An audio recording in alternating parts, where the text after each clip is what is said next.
12월 15일 화요일입니다. 민수기 25장 발람의 꾀라는 주제로 말씀을 나누겠습니다. 먼저 기도로 시작하신 후 성경을 1회에서 3회 읽기 바랍니다. 꾸준한 영성 훈련은 당신의 인생을 변화시킵니다. 말씀 다 묵상하셨습니까? 첫 번째, 발람의 꾀 1절입니다. 이스라엘이 시딤에 머물러 있더니 그 백성이 모압 여자들과 음행하기를 시작하니라.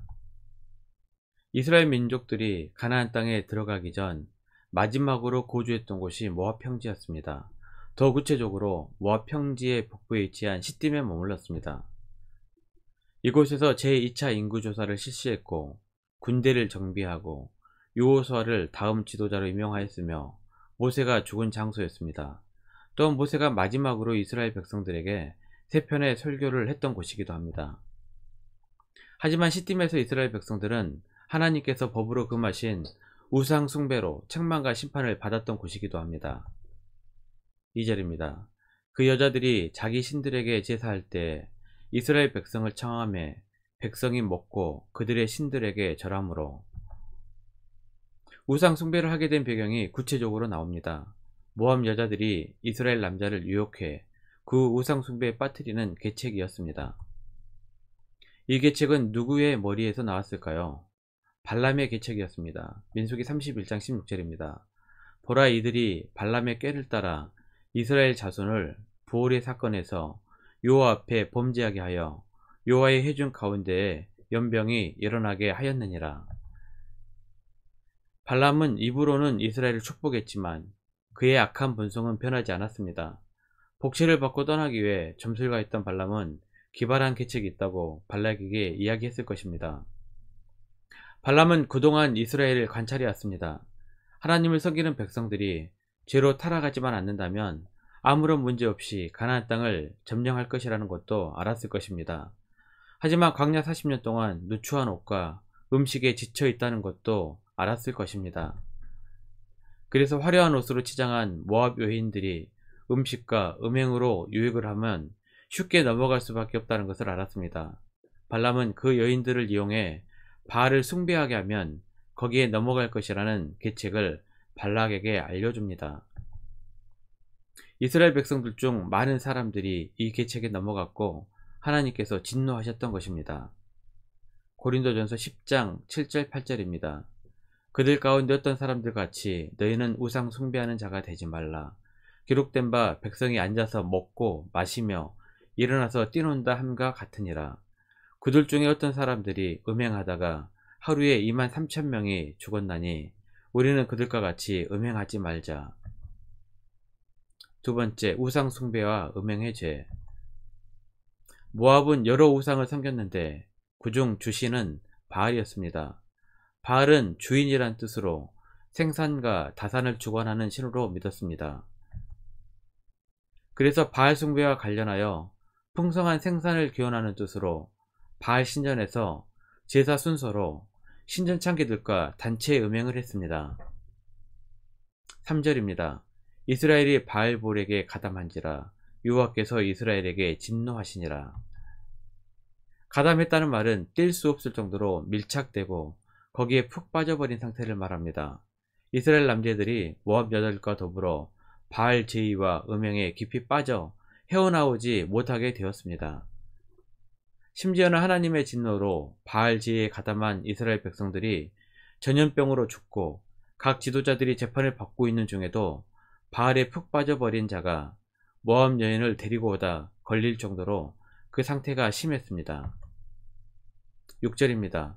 이스라엘 자손의 온 회중이 회막문에서 울 때에 이스라엘 자손 한 사람이 모세와 온 회중 눈앞에 미디안의 한 여인을 데리고 그의 형제에게로 온지라.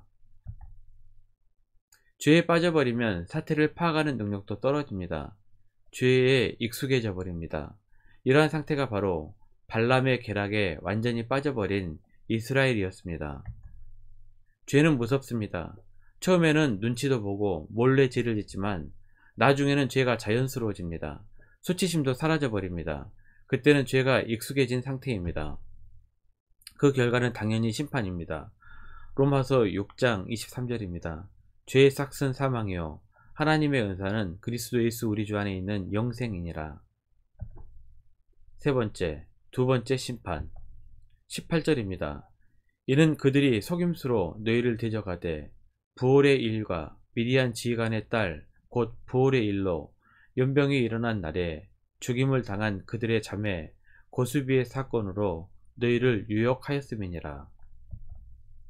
모압 왕 발락은 점술가 발람의 계교를 따라 이스라엘 백성들을 속이고 유혹했습니다. 그 결과 이스라엘 백성은 이 일로 심판을 받아 24,000명이 전염병으로 죽었습니다. 하나님께서는 출애굽 초기에 시내산에서 십계명의 우상 숭배 금지를 법으로 못 박았습니다. 출애굽기 20장 5절입니다. 그것들에게 절하지 말며 그것들을 섬기지 말라. 나 내 하나님 여호와는 질투하는 하나님인즉 나를 미워하는 자의 죄를 갚되 아버지로부터 아들에게로 3, 4대까지 이르게 하거니와. 모세가 하나님께 십계명을 받으러 올라가 있는 동안에도 이집트의 우상 숭배를 잊지 못하고 금고리를 모아 금송아지를 만들고 섬기다가 3,000명 가량이 죽임을 당했습니다. 이때는 1차 인구조사를 하기 전의 사건이었습니다. 그 후 우상숭배 사건은 없었는데 2차 인구조사를 하기 전에 다시 한번 우상숭배 사건이 일어납니다. 이때는 24,000명이 전염병으로 죽게 됩니다. 이렇게 우상숭배와 그에 대한 하나님의 심판으로 1세대의 이야기는 끝이 납니다.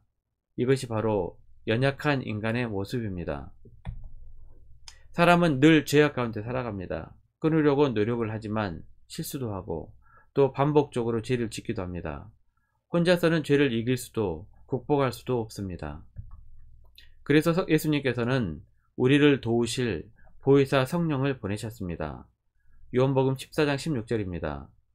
내가 아버지께 구하겠으니 그가 또 다른 보혜사를 너희에게 주사 영원토록 너희와 함께 있게 하리니. 말씀 요약합니다. 혼자서 죄의 문제로 힘들어하지 말고 늘 우리를 도우시는 성령님을 의지하시길 바랍니다. 성령 충만을 간구하십시오. 성령께서 우리들을 도우시고 죄를 이길 힘을 주실 것입니다. 1년 성경 일독 주간 기획입니다. 오늘은 화요일 히브리서 12장에서 야고보서 1장까지 말씀을 천천히 묵상하시길 바랍니다. 12월 중보기도 제목입니다. 5가지 기도의 제목을 넣고 천천히 기도하시고 특별히 코로나 바이러스가 빨리 끝날 수 있도록 여러분 기도해 주시길 바랍니다. 가정에서 기도하시기 힘드신 분들은 주중 기도의 시간을 이용하시면 됩니다. 주중 기도의 시간은 새벽 6시부터 밤 10시까지입니다. 여러분 정기적으로 기도하시기 편하신 시간에 나오셔서 하나님과 충분한 기도의 시간을 가지시길 바랍니다.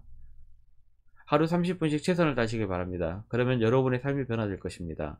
영상을 다 보신 분들은 확인 문자를 보내시거나 유튜브에 댓글로 달아주시면 정기적인 영성 훈련에 도움이 될 것입니다.